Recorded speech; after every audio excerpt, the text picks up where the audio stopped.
Ok, vamos a revisar el círculo de hacking ético y este es el día, digamos, del número 25, porque hemos intentado colocar 25 actividades en cada uno de los diferentes pasos del círculo de hacking, ya sea del cracker, o sea, del pernicioso y del hacker ético también, ¿verdad? Vamos a ir hablando uno por uno de ellos. Posiblemente quizás no los logremos, digamos, no logremos describirlos todos con gran precisión, digamos, o con detalle. Algunos pueden ser simples de comprender, otros quizás no. Y desearía que en la parte de conceptualización, que básicamente lo que vamos a discutir esta noche en esta reunión, es donde desearía que fuera, digamos, la, la discusión. Si ustedes tienen alguna idea de eso, alguna duda sobre lo que vamos diciendo, pues vamos a intentar, digamos, tener ahí algún contexto, algunas ideas complementarias a las notas que hemos redactado para ustedes esta noche, ¿verdad? El primer paso del círculo de hacking ético es el reconocimiento. Ya habíamos hablado en sesiones pasadas, en otra asignatura, qué era el reconocimiento. Solo lo vamos a hablar brevemente sobre él porque ya discutimos eso, ¿verdad? Es una fase, digamos, fundamental porque puede orientar, digamos, nuestro análisis. Si nosotros en esta parte del proceso de hacking ético obviamos o se nos escapa alguna parte importante de la infraestructura que vamos a analizar, o algún servicio que vamos a analizar, o algún detalle, les voy a poner, por ejemplo, un balanceador de carga que tengamos para la web que vamos a analizar, por ejemplo, y no nos damos cuenta de que existe ese balanceador de carga y nosotros no tenemos esa consideración al momento de hacer los diferentes pasos del círculo de hacking ético, principalmente el escaneo. Posiblemente no encontremos nada ahí, ¿verdad? Pero, digamos, esa consideración, digamos, de la importancia que tiene, debemos de tenerla presente siempre al momento que vamos a hacer esta tarea. Algunas de las actividades aquí, digamos, hemos mezclado actividades, algunas que son propias para aplicaciones web o páginas web, básicamente aplicaciones web, ¿verdad? Que son básicamente donde hay más contenido, o aplicación o sistemas de tipo cliente-servidor o base de datos, etcétera. Hemos mezclado las actividades ahí, ¿verdad? Pero todas forman parte de este paso que se llama reconocimiento. Lo primero que vamos a considerar es la recopilación de la información pública. Ya discutimos en otro momento, a donde quiera que podamos obtener toda esa información que está libre, o que ha sido compartida, incluso términos de referencia o documentos que puede poner en forma pública la empresa o la organización, también deben de ser considerados. No debemos de olvidarnos de que los documentos que descargamos o que publican las instituciones normalmente tienen toda la metadata, es decir, el nombre del usuario que los creó, el nombre de la computadora quizás, etcétera. Cosas de ese tipo que puede ser información muy importante al momento en que estamos analizando esa información que está pública. Enumerar dominios, ya hay herramientas que hacen esto, por supuesto, ¿verdad? Y no solo, digamos, hacer ese escaneo propio de, de los sitios que conocemos principalmente, sino que, digamos, es de enumerar, de pedir todos, de hacer una solicitud pidiendo todos los registros DNS de esa infraestructura. Si tenemos una infraestructura, si estamos analizando una infraestructura que contiene, digamos, varios dominios sobre una misma IP, algo que se ha vuelto muy común recientemente, que tenemos una sola IP pública y luego tenemos de frente quizás un Apache, un Engine, un IIS, y estas aplicaciones, basándose en ruteo, en proxy, en variables de servidor, etcétera, nos dan acceso a múltiples aplicaciones instaladas, ya sea en el mismo servidor o en diferentes servidores, no dan acceso a ella, ¿verdad? Ruteando o de alguna manera, ya sea a través de servidores virtuales o a directorios, etcétera. Cualquier metodología que se pueda ocupar para. Entonces, es conveniente considerar de que puede darse el caso que en una misma IP existan varios dominios o un mismo dominio tenga varios subdominios, ¿verdad? Las dos consideraciones debemos de tener en este punto. Una revisión rápida, quizás no muy agresiva, de los puertos y servicios, obtener el banner de identificación de los sistemas operativos, colectar todo esto. Pero para esto, a todo esto, digamos, estamos colectando toda esta información. Eh, Deben de tener en mente, porque lo vamos a discutir en la siguiente reunión, cómo obtenemos, pero más que todo, qué herramientas podemos utilizar para colectar esa información. Es decir, qué información, qué herramientas podemos obtener para organizarla y luego poder consumir. Esa es algo que debemos tener en mente. Creo que ya hemos discutido alguna herramienta, pero siempre debemos de tener en mente que si tenemos o si logramos obtener una herramienta que nos permita colectar toda esta información, nos va a facilitar muchísimo toda esta información. Entonces, nosotros estamos aquí hablando del reconocimiento y de las tareas que están haciendo, pero debemos de tener ahí en background, en segundo plano, que toda esta información que se está colectando debe de ir a una plataforma centralizada que nos permita después su análisis y facilitar su uso más que todo. Entonces, les dejo eso ahí en mente, que eso va a ser necesario, ¿verdad? Porque esta es mucha información que vamos a estar obteniendo. Bueno, la enumeración DNS, y si hay, digamos, necesidad también, podríamos incluso escanear no solo DNS, sino que también los directorios, ¿verdad? Ahí hay herramientas para ir escaneando los directorios de un dominio.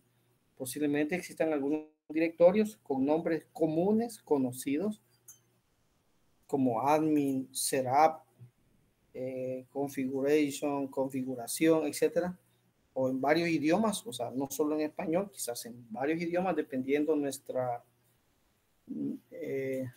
naturaleza del sitio que estamos analizando, que pueden, digamos, quizás no estar listados, ¿verdad? Pero que sí existen dentro de la infraestructura a la que estamos analizando, ¿verdad? A la que estamos haciendo el hacking ético.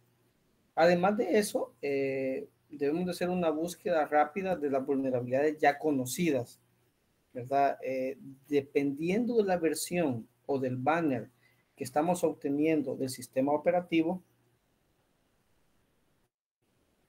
vamos a intuir que existe un cierto conjunto de vulnerabilidades propias de ese sistema operativo en esa versión, ¿verdad? Eso es, digamos,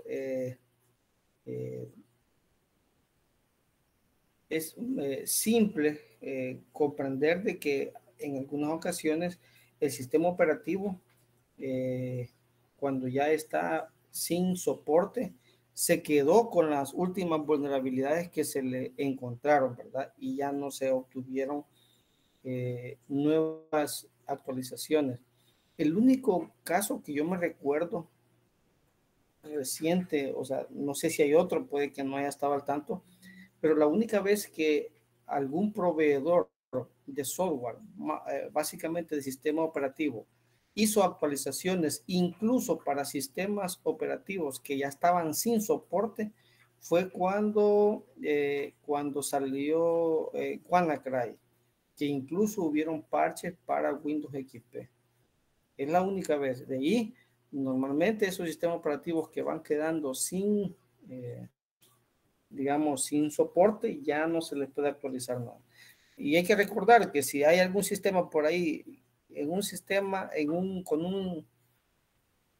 con una aplicación crítica que no hemos actualizado, hay unas actualizaciones de esas que ya no son automáticas, pero que todavía se les pueden aplicar.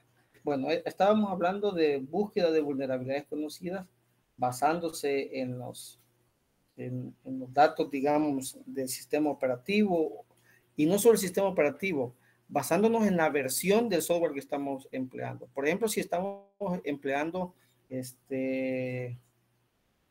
WordPress, digamos, Joomla, o estamos empleando, veamos, WinRAR, estamos empleando Office, digamos, hay versiones específicas que tienen vulnerabilidades específicas. Entonces, es muy probable que sean inherentes a esa versión. Bueno, escaneo de vulnerabilidades, quizás más, un poco más agresivo, a un análisis de aplicaciones web, principalmente en SQL Injection y en XSS. Vamos a hacer un par de ejercicios en con estos tipos de ataques en su momento. Estamos hablando nada más aquellas que por las versiones o por el tipo de software ya conocemos que tienen esta vulnerabilidad. De eso estamos hablando en la parte de reconocimiento, ¿verdad? Esa es la idea cuando estamos hablando en la parte de reconocimiento. Información de contacto. Bueno, en este punto, en la información de contacto, imaginémonos, por ejemplo, los salvadoreños que fue, digamos, filtrada la base de datos de todos los salvadoreños, hasta donde yo entiendo, hay datos de identificación y de contacto en esa base de datos, y que obteniendo, por ejemplo, un correo, digamos, si es el correo que tenemos, que registramos en su momento ahí, ya podrían tener el teléfono, ¿verdad? Y solo haciendo un comentario, muy recientemente se está difundiendo un tipo de ataque, digamos,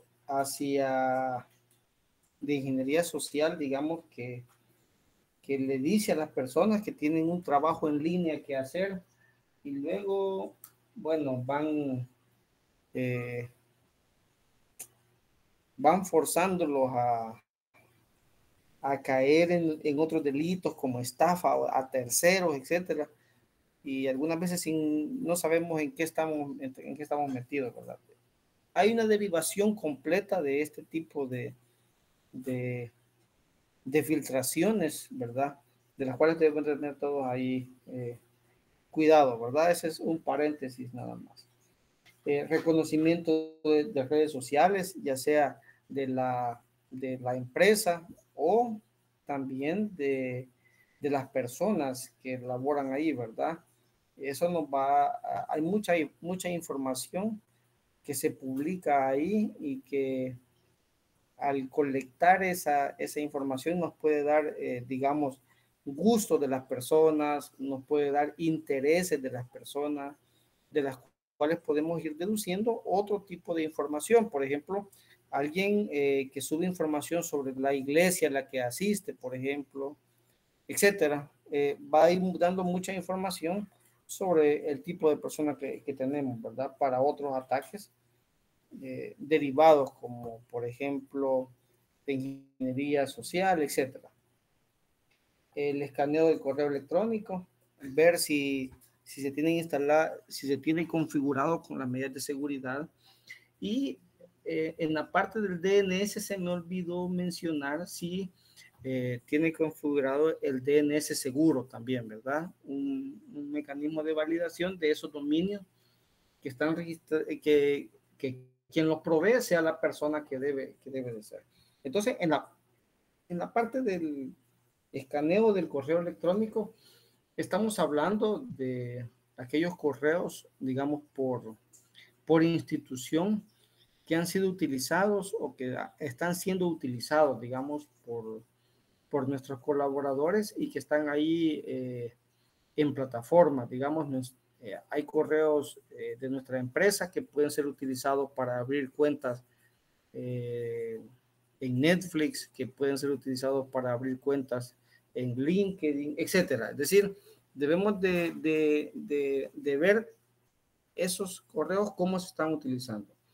Hay digamos, un sitio, no sé si es factible para todos, porque hay que registrar y le piden ahí alguna información. Puede que no sea muy fácil para una persona que no tiene, digamos, correos comerciales propiamente dicho, pero por ejemplo tenemos a SOC Radar, que tiene una parte, digamos, libre, que nos da como cierta inteligencia para saber cuando correos de nuestra empresa o de nuestra organización o con nuestro dominio están siendo utilizados en otras plataformas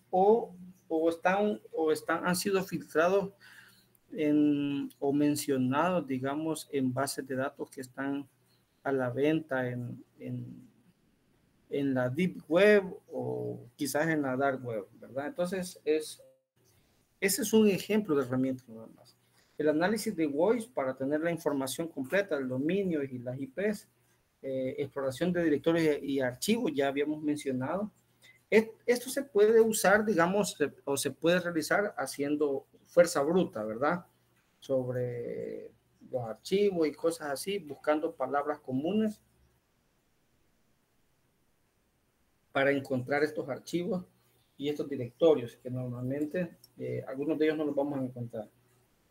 Igual en numeración de usuarios, hablamos allí también de la metadata, ya va arquitectura de red, los indicios que nos den la idea para saber qué sistemas operativos tienen nuestros firewall, por ejemplo, qué sistemas operativos o qué tipo de marcas estamos ocupando en la red o incluso en los servidores, virtualizadores. Todo eso va a ser relevante en su momento. El otro es el fingerprint de las aplicaciones web. Normalmente, aunque ocupemos el mismo gestor de contenido, y voy a mencionar uno común, por ejemplo, Odoo o WordPress, cada persona customiza de manera diferente y va empleando plugins, va instalando y ocupando herramientas que le van facilitando la maquetación, en algunos casos va aumentando la funcionalidad y digamos, ese tipo de plugins puede ser escaneado, ¿verdad? O sea que nosotros bien fácilmente podríamos analizar una página web y saber qué tecnología está ocupando, qué versión de JavaScript o de TypeScript está ocupando, Node.js, qué versión es, si es una versión vulnerable.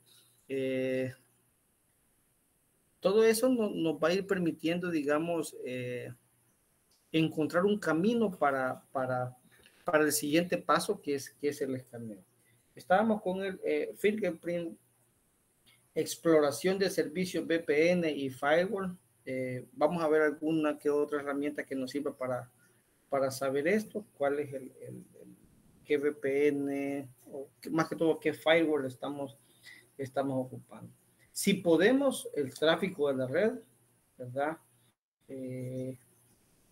Rutas y sus redes.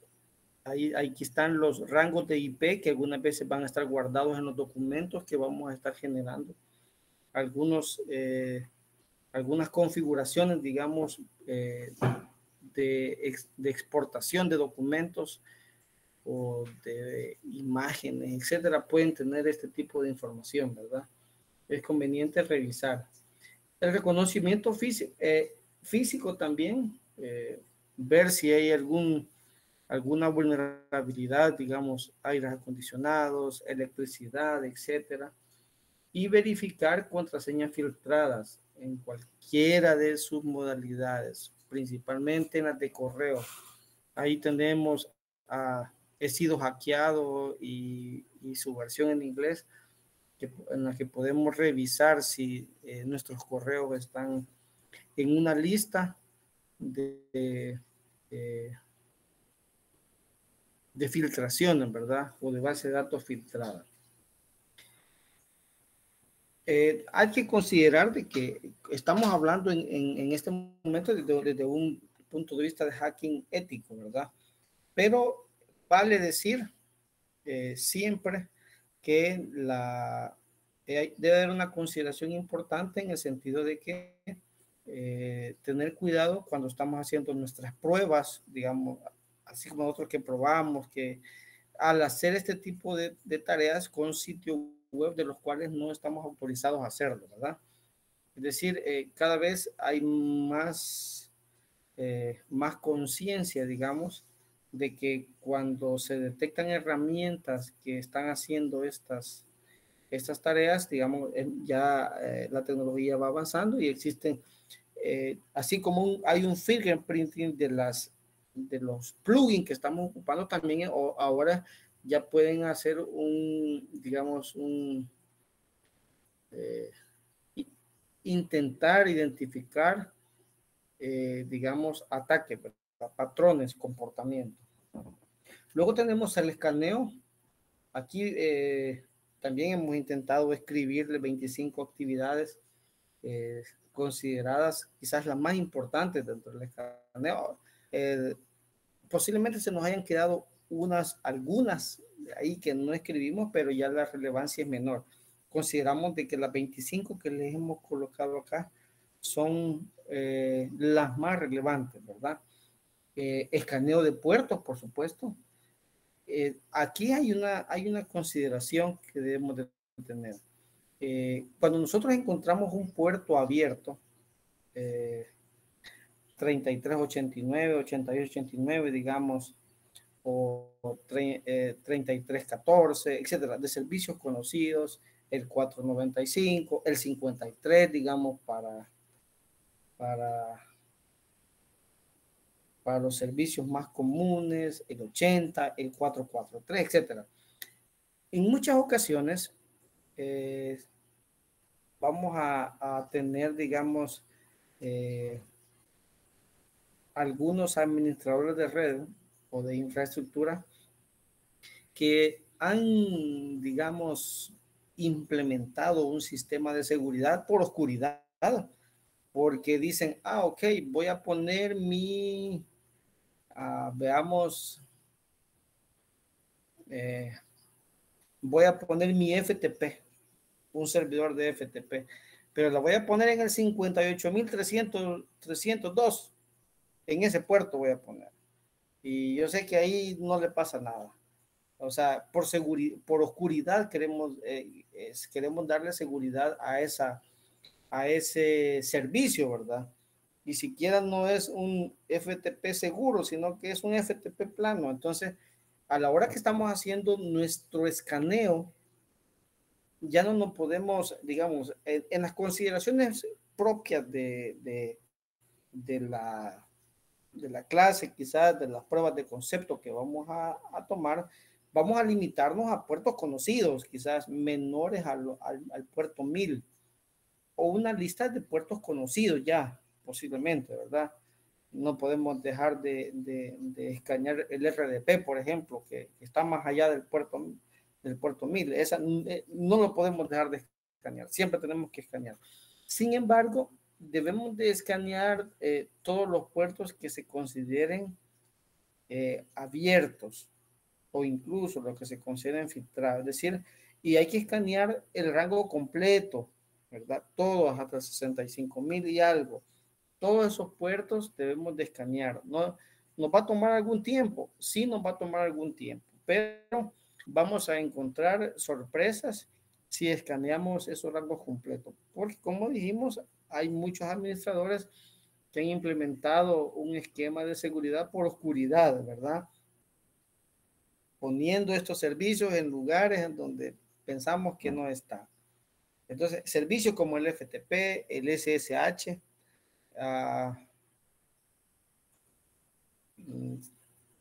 y otros servicios que pueden haber ahí, SMB, digamos, Samba, NetBIOS, cosas así, ¿verdad? Que pueden estar en puertos no tradicionales, en puertos no estándar. Eso es algo que también que tenemos que considerar. Y quizás es una de las, a la hora del escaneo, es una de las tareas más importantes, escanear adecuadamente eso. Otra consideración que vamos a tener con el escaneo de los puertos es verificar, puede que un puerto esté abierto, cuando hacemos el primer escaneo nos aparezca abierto, pero luego ese puerto nos aparece filtrado o nos aparece cerrado. Es decir, ¿qué ha pasado ahí? Lo que ha pasado es que nuestro comportamiento de escaneo en ese puerto ha sido agresivo. Ha sido agresivo o no lo estamos haciendo adecuadamente. Agresivo quiere decir que hay demasiadas peticiones, quizás demasiadas peticiones. No lo hemos hecho adecuadamente.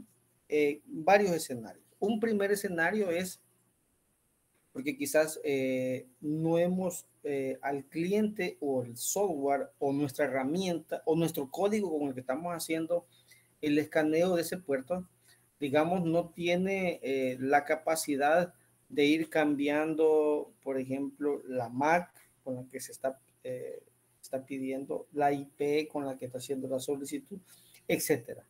Entonces tenemos nosotros que tener esa consideración. Normalmente las herramientas que hacen un escaneo de puertos tienen la capacidad, ya sea de hacer un retardo, para que no sean muchas peticiones en tiempos demasiado cortos. Capacidad de cambiar incluso si fuera a puertos 80 o 443, de cambiar el banner del browser, ¿verdad? Ratos Mozilla, de ahí puede ser que Chrome, Edge, Opera y otros tantos más. Entonces, y algunas versiones de escritorio y otros momentos de móvil, etcétera. Todas esas consideraciones debemos de tener al momento de hacer el escaneo de puertos, ¿verdad? Entonces, digamos, hay esa consideración, digamos, le hemos dado más énfasis hablando del escaneo de puertos, porque es una de las tareas más importantes a la hora que estamos haciendo este paso, que es el escaneo, ¿verdad? Luego, en esos puertos vamos a considerar el escaneo de los servicios. Otra cosa que se me había hablando del escaneo de los puertos. Los puertos cuando se configuran en el firewall, en nuestro firewall externo, ¿verdad? Él está permitiendo conexiones hacia nuestro servidor. En nuestro servidor, cuando estamos configurando nuestra página web, nuestro FTP, etcétera, lo que estemos configurando ahí, tenemos, digamos, dos tipos de reglas de entrada y reglas de salida, ¿verdad? Esa es una consideración que vamos a tener también cuando estamos haciendo el escaneo de puertos, que obviamente nos va a servir, obviamente, cuando ya estemos obteniendo acceso, digamos, o manteniendo el acceso. Puede que por ahí nos sirva esas consideraciones de qué puertos tienen reglas de entrada o de salida habilitadas para el tráfico, ¿verdad? Y en ciertos protocolos, porque algunas veces digamos, los puertos están restringidos a ciertos protocolos nada más, ¿verdad? Entonces hay que tener esa consideración cuando hacemos el escaneo también. La enumeración de servicios, ya dijimos, en esos puertos abiertos, si hay un puerto en el que solo aparece abierto y no logramos identificar con un banner qué información nos está o qué servicio está funcionando en él, pues la recomendación es que probemos todos los servicios conocidos. Probemos quizás por Telnet de manera plana o si tenemos alguna herramienta que automatice ese proceso, podemos intentar verificar si es HTTP, HTTPS, FTP, POP3, SMTP, digamos, DNS, etcétera. El DAP, todos esos protocolos que alguna vez hemos discutido con ustedes, debemos de probar en esos puertos, ¿verdad? Cuando solo están abiertos y no hayamos qué hay ahí. O incluso, pueden haber, digamos, servicios corriendo en esos puertos que tienen protocolos no tan conocidos como el Type o Garmin, por ejemplo. Son puertos que están abiertos con TCP y lo que se conecta ahí tal vez son dispositivos como GPS, digamos, los GPS. Ahí podemos encontrar, bueno, en este momento yo solo me recuerdo de Type, Garmin, pero no son los únicos. Hay muchísimos protocolos solo de los GPS, por ejemplo, que podrían conectarse en esos puertos que están abiertos y no logramos identificar los servicios que están funcionando ahí. Las versiones de software, ¿verdad? Con el banner, por supuesto. Escaneo de vulnerabilidades con alguna herramienta. Ahí mencionamos dos que pueden ocuparse. Subdominio, ya dijimos. Allí les mencionamos también una herramientilla que podríamos ocupar. La identificación de hosts virtuales, ¿verdad? Ya hablamos de eso. Tecnología web, ¿verdad? Los frameworks que utiliza, cualquier framework que se utilice ya no estamos hablando del lenguaje, ¿verdad? Estamos hablando del framework, ese conjunto de funciones, funcionalidades y de herramientas que están creadas con ese lenguaje de programación. Directorios, archivos, los certificados SSL, TLS, ¿verdad? Pueden darnos alguna información también. Ahí pueden haber correos dentro de digamos, de ese detalle, ver qué información, dónde está registrado, etcétera. También nombres de usuarios cuando accedemos a pantallas de logueo. Normalmente el desarrollador o nosotros los desarrolladores también, cuando queremos que el usuario sepa qué está pasando en el sistema, intentamos ser explícitos en los mensajes que le estamos devolviendo al usuario. Y en una pantalla de login, por ejemplo, si es el usuario el que no coincide o no se ha encontrado, entonces le decimos al usuario, mire, usuario no existe. Y cuando es la clave le decimos, mire, la clave no existe, no es válida. En estos casos, digamos, nos haría fácil identificar, digamos, la existencia de usuarios, ¿verdad? Por fuerza bruta. Podría ser una idea para encontrar usuarios, ¿verdad? Por fuerza bruta.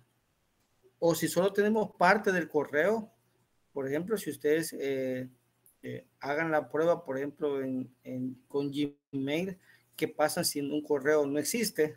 Y ustedes ponen el usuario, o ¿qué pasa si el correo existe? Va a haber diferencia ahí en el comportamiento, ¿verdad? Lástima que ahí es manual el proceso. pero nos podría ayudar a identificar la existencia de un correo válido, si tenemos la suficiente información para completar los datos. Luego, correo electrónico, protocolos, ya hablamos de eso. Del firewall, rutas de acceso, VPN, y cuál es la forma, digamos, y cuál es el tipo de VPN que estamos, que se ha configurado, si existe, y ahí podemos considerar algún punto débil, ¿verdad? Otra cosa, y esto, según hemos ido viendo cómo se dan incluso esos grandes ataques a corporaciones, digamos, el usar configuraciones por defecto ha sido, es en este momento todavía uno de los problemas más grandes que se tienen, ¿verdad? Es decir, usuarios por defecto, configuraciones por defecto, password por defecto.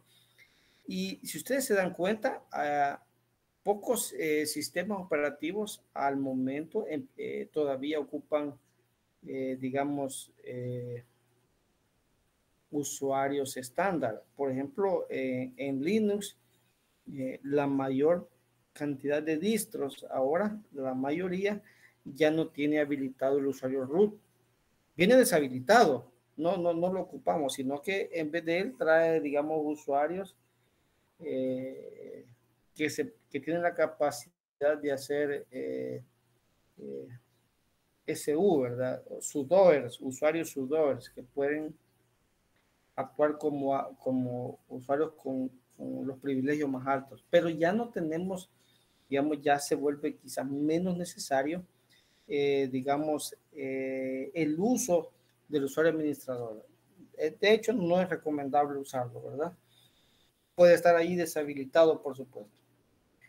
Bases de datos mal configuradas también, o sin soporte, desactualizadas también puede, o en versiones demasiado antiguas a las que se le han encontrado vulnerabilidades, o ya tienen vulnerabilidades conocidas, ¿verdad?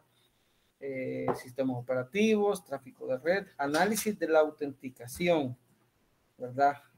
Y bueno, vamos a revisar SSH y más que todo quizás RDP para ver cómo funciona.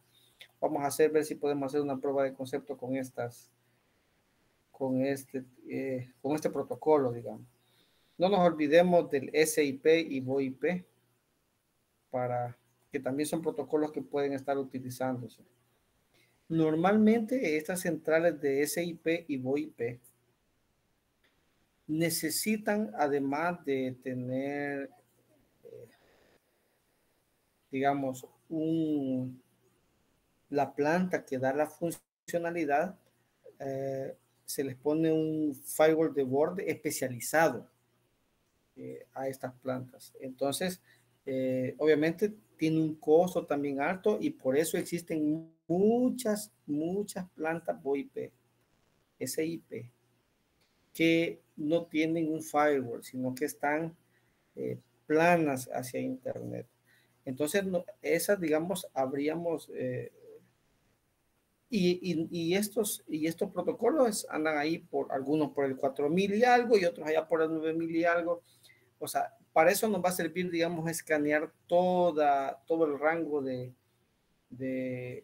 puertos conocidos, ¿verdad? Para que podamos encontrar algunas veces servicios de SIP y VoIP instalados. Luego tenemos SMTP. Habría que ver la versión en la que estamos trabajando. En las versiones más antiguas todos eran públicos, es decir, cualquiera se conectaba a estos grupos. Ya más recientemente se le pueden poner credenciales a los servidores SNMP. También las aplicaciones móviles, por supuesto, cuando las escaneamos o hacemos la decompilación o un análisis de ingeniería inversa a estos, digamos, a estas aplicaciones, podríamos encontrarnos con muchas sorpresas, porque el desarrollador algunas veces por facilidad está ocupando métodos de una API sin autenticación, etcétera, etcétera, ¿verdad? Entonces, o está guardando de manera insegura las credenciales que el usuario ha ocupado, o no ha protegido los usuarios, los directorios de, de la aplicación, y se puede tener acceso a todo lo que se guarda ahí, hashes, por ejemplo, que pueden servir para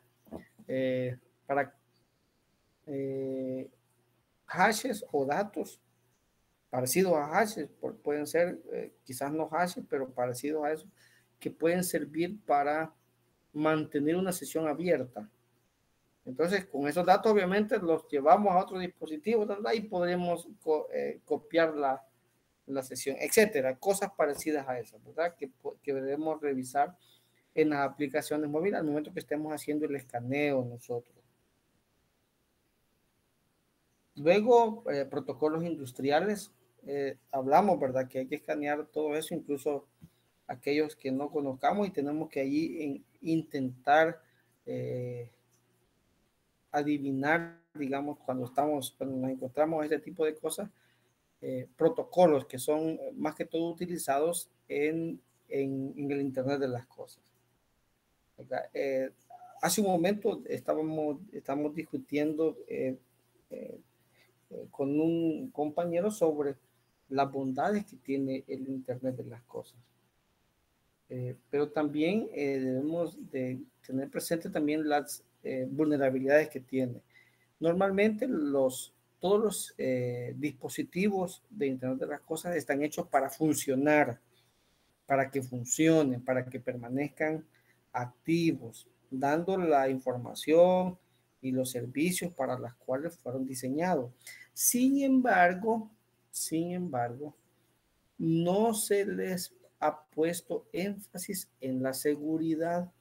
Por lo tanto, se debe de tener firewall, redes, segmentos de redes, mecanismos de autenticación que sean más seguros que estos dispositivos. Es decir, debemos de probar y debemos de asegurar y también debemos de proteger a estos dispositivos que son Internet de las cosas, lo mejor que podamos. Y la mayor cantidad de veces no vamos a necesitar que esos dispositivos tengan acceso a Internet, o que se acceda a ellos desde cualquier parte de la red. Tenemos que segmentar bien y tener mucho cuidado, tocarlo así con pinzas al momento que estamos hablando de todo lo que tenga que ver con Internet de las cosas o Internet de las cosas industrial. Digamos que son las dos diferencias. Está el Internet de las cosas y está el Internet de las cosas industrial. Quizás una de las diferencias más grandes que hay entre los dos tipos de Internet de las cosas es que en el Internet de las cosas industrial dependen procesos críticos o incluso la vida de las personas. Esa es una de las diferencias que pueden hacer entre el Internet de las cosas y el Internet de las cosas industrial, ¿verdad? Solo para una consideración de ustedes. Almacenamiento en red, por supuesto, ¿verdad? Samba SMB o quizás NAS, volúmenes de una NAS, o otra cosa que podría ser acá, una mala configuración de todos los clients de NTFS, por ejemplo. Es decir, que cuando se crea un usuario, cuando se crea un archivo, no se le pone la suficiente seguridad y permiso a este archivo y cualquiera puede leerlo. Entonces, algunas ocasiones cuando estamos configurando, digamos, volúmenes o carpetas compartidas, digamos, como pueden ser como el que hay en nuestras empresas, en nuestras organizaciones, no creamos que esas carpetas van a estar ahí para todo el mundo, ¿verdad? Incluso dentro de esas carpetas nosotros podríamos, si tenemos un sistema de archivos como NTFS, hacer que el usuario solo pueda ver aquellos directorios a los que tiene acceso y a los que no. Una combinación de directorio activo y, y configuración adecuada de permisos de usuario le podría hacer que sobre la misma carpeta un usuario no pueda ver ciertos directorios, ciertos archivos, porque no tiene permisos para verlo. Esa es una consideración. Y nosotros, desde el punto de vista del hacking ético, tenemos que ver eso, ¿verdad? Si los permisos están bien configurados y solo se tiene acceso a lo que se debe, ¿verdad? Esta es sería una vulnerabilidad, digamos, muy importante a considerar. Y la seguridad física, como ya consideramos. Hasta aquí, ¿alguien tiene alguna duda? Porque yo sé, hay muchas ideas ahí puestas y yo creo que buena parte de todo lo que vamos a ver en la asignatura se resume en estas, ¿cuántas páginas son? En estas 12 páginas, son varias, ¿verdad? 12 páginas que les compartimos ahí, se resume buena parte de eso. Es decir, aquí lo que tendríamos que identificar básicamente son las herramientas que tenemos, que podríamos usar para cada una de estas actividades, ¿verdad? Y si logramos hacer eso, vamos a tener buena parte de los pasos de reconocimiento o vamos a lograr completar con éxito buena parte de los pasos del círculo de hacking ético, ¿verdad? Bueno, entonces seguimos adelante. En la parte de obtener acceso, ¿qué podemos ver aquí? ¿Qué actividades podemos revisar aquí? Primero, una autenticación débil. Por ejemplo, autenticación débil puede considerarse o contraseñas débiles o también aquellos sistemas que no se bloquean cuando se están haciendo pruebas, que no están, digamos, hay muchas pruebas y no se bloquea, es decir, no se ha considerado. Entonces, por lo tanto, esa es una autenticación débil. Alguien con la suficiente paciencia va a lograr encontrar en algún momento las credenciales, ¿verdad? O dar mensajes que den demasiada información. También podría ser algo que vamos, o que al menos yo personalmente clasificaría aquí como una autenticación débil. Otra cosa es si al usuario cuando está creando sus credenciales o las configuraciones no se le cambian credenciales por defecto. Es otro error de autenticación. Digamos, otra forma de autenticación débil, digamos, puede ser si la transmisión de esta información no va cifrada. Por ejemplo, no es HTTP, fácilmente puede ser identificable, ¿verdad? Si alguien logra tener o poner, digamos, un sniffer en la red local, podría averiguar fácilmente esas credenciales. Entonces, esas, digamos, serían como unas consideraciones generales sobre obtener acceso. Identificar cuáles de estas debilidades puede tener el sistema o los sistemas que vamos a analizar, ¿verdad? Algunas de ellas se pueden hacer probando manualmente, ¿verdad? Digitando, escribiendo. Para otras, obviamente, podríamos obtener usar, digamos, alguna herramienta, pero siempre considerando alguna debilidad en el proceso de autenticación.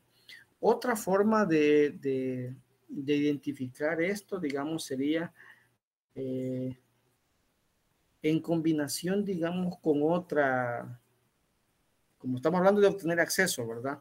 Si llegamos a la base de datos y la base de datos no tiene cifradas las credenciales, por ejemplo, con obtener algún acceso, vamos a tener el acceso completo de todos los usuarios, de todas las credenciales completas, ¿verdad? Por eso siempre se recomienda que los desarrolladores guarden hashes de las credenciales. Y quizás no solo el hash, sino un hash con sal, ¿verdad? Digamos, con una semilla ahí para evitar que sea muy fácil también descubrir o adivinar esas credenciales. Bueno, ahí tenemos ataques de fuerza bruta. Hay muchas herramientas que hacen eso. Diccionario, parecido, ¿verdad? Parecido, pero no igual. En fuerza bruta se están generando con combinación de letras, caracteres, etcétera, los usuarios. Con diccionario se pueden hacer de varias maneras. Se pueden hacer, Saúl, por favor. Hola, muy buenas noches a todos. Sí, Magista, fíjese que me llamó interesante algo que acaba de mencionar respecto a las contraseñas. Igual nosotros estamos en proceso de auditoría y es algo que nos han sacado. Entonces, cuando me habla acerca de hash con semilla, no sé si me puede ampliar esto. Es teniendo el hash, manipularlo nosotros, tener, por así decirlo, como una sintaxis adicional de que lo voy a interpretar, que si viene este carácter, interpretarlo por este otro, o qué por el estilo, maestra. Ok, veámoslo de la siguiente manera. Imagínense que usted tiene un usuario que por más que usted le da, dice, mira, usemos credenciales seguras y que no sé qué, pero el sistema, digamos, tiene tanta diversidad de usuarios que no se puede poner muy estricto el desarrollador, ¿verdad? Entonces piensa el desarrollador y dice, estos usuarios van a poner claves simples. Va, está bien, pero usted está protegiendo su base de datos de autenticación, donde está la tabla que tiene las credenciales, y dice, ok, vamos a hacer lo siguiente. Vamos a guardar los hash de la clave. Entonces viene un usuario y él dice, ok, yo voy a poner la palabra password. Entonces pone la palabra password de clave. Imaginémonos, o la palabra hola de clave. Entonces, cuando él le da a guardar, él guarda el hash. Si no estuviera salt o semilla, ese hash, él guardaría el hash de la palabra clave, de la palabra password, de la palabra hola en la base de datos. Un analista de seguridad, pensando que somos hacker éticos, toma ese hash, lo pega en Google y rapidito dice, ok, este hash corresponde a la palabra password. Vulnerado, tiene el usuario y tiene la credencial, porque el hash no estaba salteado. Pero usted dice, ok, no, pero vamos a proteger la base de datos con un poquito más de seguridad. Vamos a hacer lo siguiente. El usuario escribe la palabra password, pero yo, como desarrollador, antes de eso le voy a agregar la palabra El Salvador, guión bajo, y la clave que digite el usuario. Entonces, cuando usted calcula el hash, no calcula el hash de password, sino que calcula el hash de El Salvador, guión bajo, password. Y cuando el usuario digite su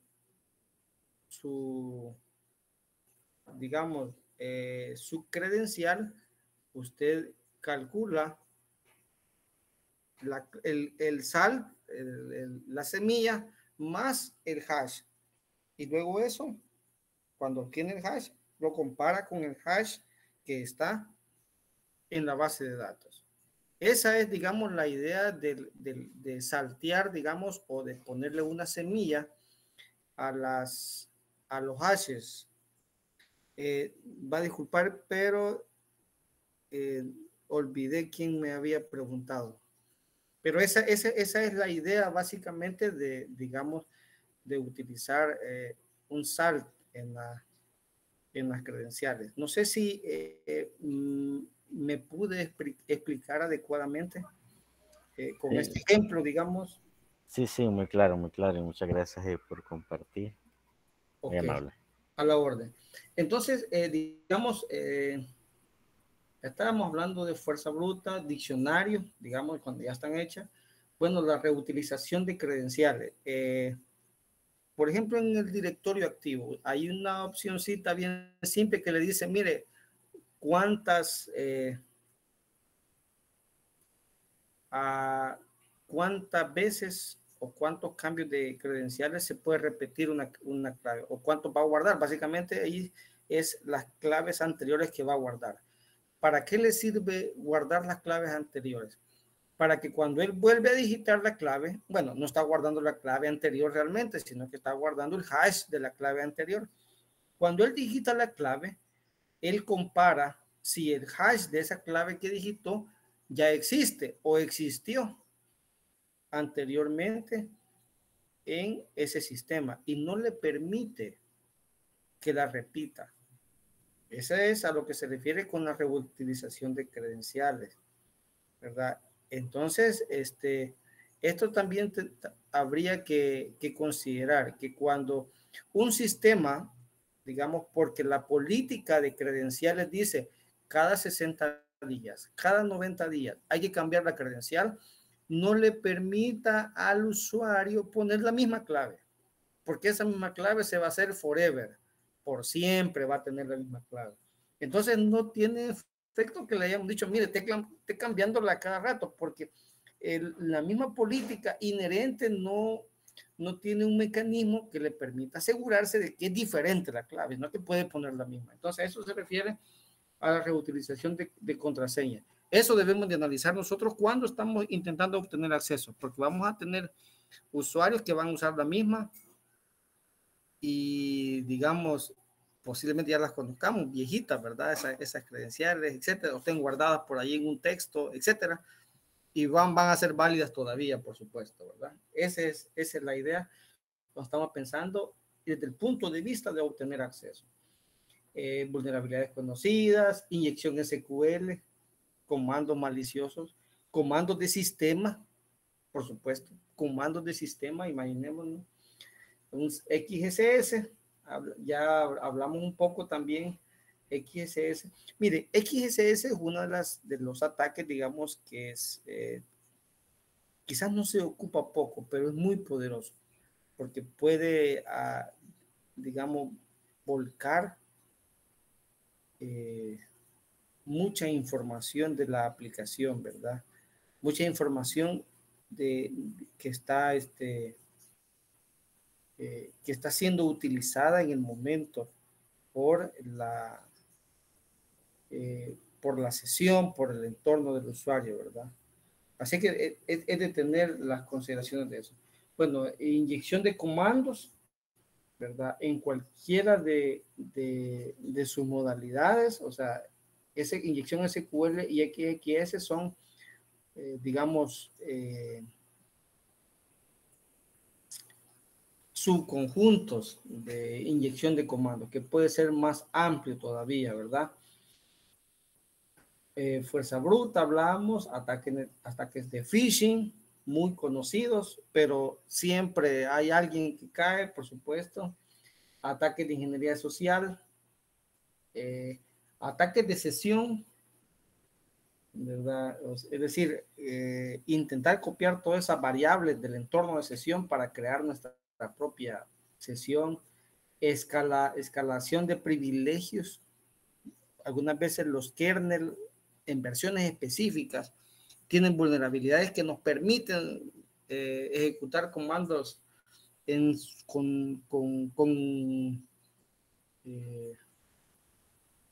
con privilegios elevados, ¿verdad? Entonces esa es, digamos, hay versiones bien específicas y tenemos la herramienta específica. Allí en Google Hacking Database vamos a encontrar los comanditos, algunos de ellos solo hay que hacerle un par de cambiecitos, ¿verdad? Cuando usted ya prueba y va bien, dice, ok, ya me acuerdo que era un cambiecito aquí y ya funcionaba, ¿verdad? Algunos de ellos no funcionan, hay que hacerles algún detalle o adaptarlos al entorno, ¿verdad? Para que funcione. Pero funciona la mayoría de ellos, más que todo en esto de elevación de privilegios. Servicios débiles, porque están mal configurados o porque tienen versiones vulnerables.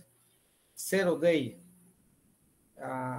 Esto, digamos, pareciera que va a ser bien fácil, pero si nosotros encontramos alguna vulnerabilidad zero day, alguien nos la puede comprar, ¿verdad? Sobre todo, o las podríamos publicar o avisar al dueño del software, ¿verdad?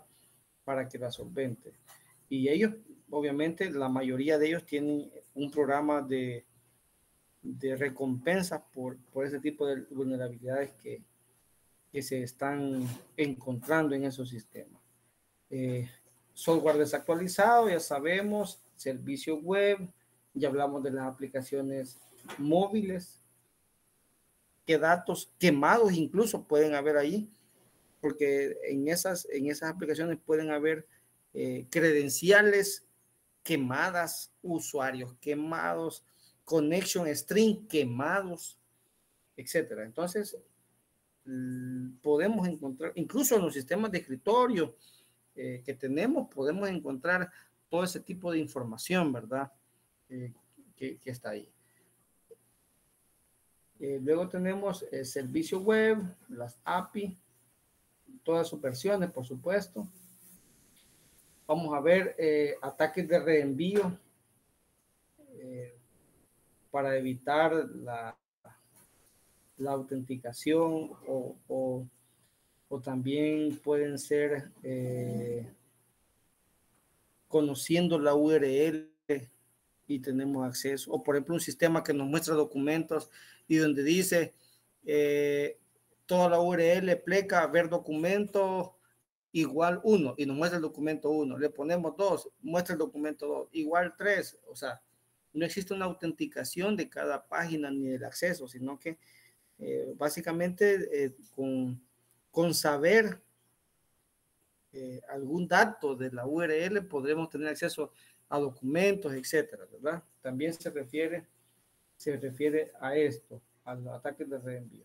Deportamiento de buffer, cuando se emplean funciones de los sistemas, de los lenguajes de programación que no son seguros. O sea, las funciones, por ejemplo, un leer en cualquiera de sus modalidades, por ejemplo, pensando, por ejemplo, en lenguaje C, tenemos funciones que ocupábamos hace años, ¿verdad? Para leer o para escribir y que ahora ya son inseguras porque esas funciones no validaban la longitud del buffer que estábamos enviándole. Entonces, bueno, le enviábamos cantidades grandes de datos y luego hacíamos un cálculo por ahí y podríamos sobreescribir partes de la memoria de tal manera que se ejecutara ciertos comandos que eran de nuestro interés, ¿verdad? Entonces, el ataque de deportamiento de buffer básicamente en la actualidad se debe a que ocupamos funciones que son inseguras. Ya existen listados en todos los lenguajes de programación de funciones que son inseguras. Entonces, si usted va a analizar un sistema on-premise y tiene acceso al ejecutable, digamos, o al código fuente, busque ese listado de funciones vulnerables a buffer overflow para ese lenguaje en el que está hecho ese sistema, intente de compilar ese sistema y luego busque esas funciones ahí. Si las encuentra, tiene una gran oportunidad de hacer un ataque de deportamiento de buffer overflow. Porque si se ha ocupado en lugares donde es fácil emplear eso, va a tener quizás éxito en un ataque de esa naturaleza. Obviamente, este tipo de ataque requiere digamos, no le voy a llamar una especialización, requiere paciencia, mucha paciencia para ir calculando el salto, digamos, ir adecuándose y también algunas veces se pueden ocupar ese tipo de tecnología, o pueden existir esas funciones vulnerables que están siendo empleadas, pero hay otras tecnologías, como por ejemplo, la asignación dinámica de memoria, que todas las veces puede ir cambiando las direcciones, que puede, digamos, ayudar a mitigar un poco el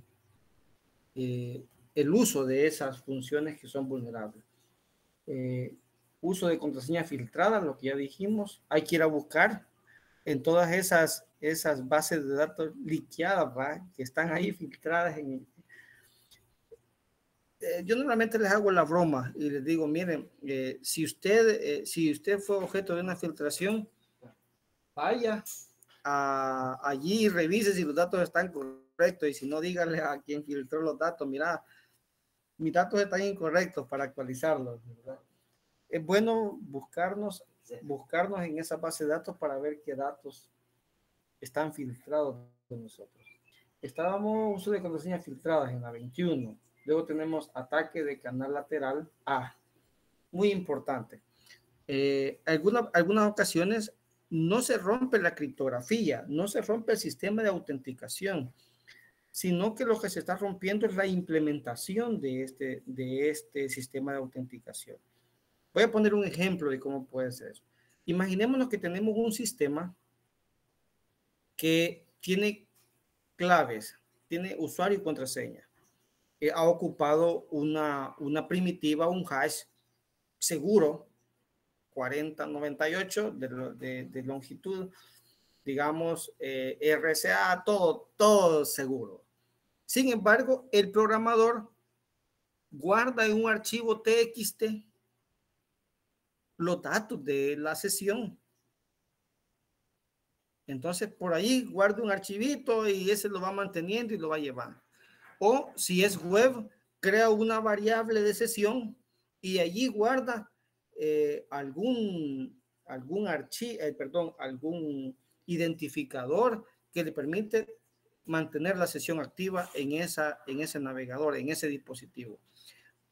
O tiene una variable de sesión que se lista ahí y que dice el 1 para administrador, el 2 para usuario, el 3 para invitado, etcétera.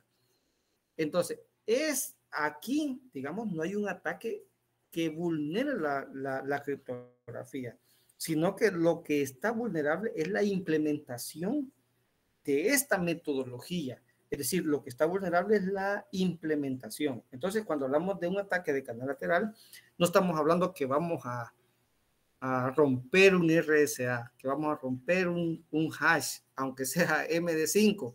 No vamos a tener quizás el poder de cómputo para hacerlo, pero puede hacer que la implementación en cualquiera de sus modalidades, por ejemplo, lo tiene en memoria, ¿ok? En memoria. Hacemos un volcado de memoria y vamos a obtener el hash. Y luego, si tiene una credencial débil, pues ese hash lo vamos a encontrar en alguna parte, porque es una palabra conocida. Entonces, digamos, ese tipo de cosas de implementación, digamos, es la que nos puede poner vulnerables. Es decir, no son las primitivas criptográficas, no es el algoritmo criptográfico lo que es vulnerable, sino que lo que es vulnerable es la forma en la que se implementó. Aquí también puede caber dentro de esto guardar las credenciales, datos críticos de identificación, tarjeta de crédito, etcétera, todo eso en forma plano, en forma de texto, en nuestra base de datos. Hay 2 empresas muy famosas que han cometido este error: Target y Facebook, que tenían sus credenciales en forma plana, en su momento, por supuesto, ¿verdad? Ahora no, quizás no, pero en su momento las estuvieron en forma plana. Ahí googleen y pueden encontrar, esos son 2 ejemplos de ataques de canal lateral. Parecido al siguiente, almacenar en texto claro en alguna parte, en alguna aplicación. Ataques a a factores, a segundos o terceros factores de autenticación, ¿verdad? Que tampoco están seguros. Todo debe estar seguro. Un sistema va a ser tan seguro como su eslabón más débil. Y por supuesto, cuando en la empresa, en la organización, tenemos redes inalámbricas y estas no están aseguradas, vamos a pasar por lo mismo. Pueden tener acceso completo a nuestra red, si esa red inalámbrica no está segmentada adecuadamente. Acordémonos ahí de Zero Trust, ¿verdad? Que ya hablamos en su momento. Bueno, vamos a llegar hasta aquí. No sé si alguien tiene alguna duda.